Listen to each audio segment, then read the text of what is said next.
We're the WHOI Sea Grant Marine team, and today we're going to show you a couple of different ways to safely shuck an oyster. Shucking an oyster can be intimidating. There are many ways to do it, and they all require practice, so don't worry if you can't do it the first time. We brought our oysters home from the fish market in a cooler with ice, and now Rachel's going to show us how she shucks an oyster. So first and foremost, I want to make sure my hands are protected, so I have nice clean gloves on. I'm left-handed, so I'm going to hold my knife in my left hand and the oyster in my right. I like to come in back at the hinge.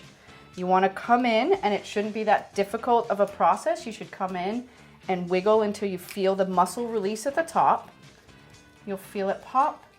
Bring the knife up and cut that muscle. Remove the top of the shell. Beautiful. And then you want to come in with the knife and cut the muscle so the oyster is ready to go. And then we have a plate of ice to put the oyster directly on because it's important to keep our oysters cool and keep them fresh. If you don't have gloves at home, you can use the towel to protect your hands. Josh is going to show us his method to shucking an oyster.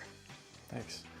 So yeah, I'm going to take the oyster and I'm actually going to shuck it from a different spot. I'm going to use the side here where the two shells meet.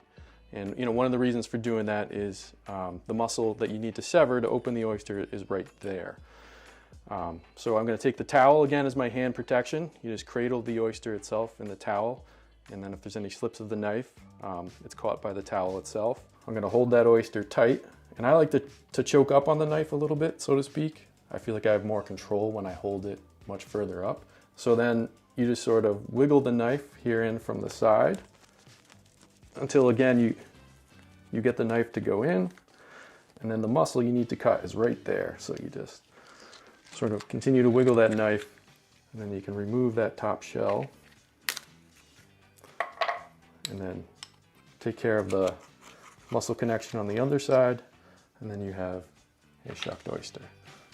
Oysters are delicious raw and cooked. You can find recipes on our website.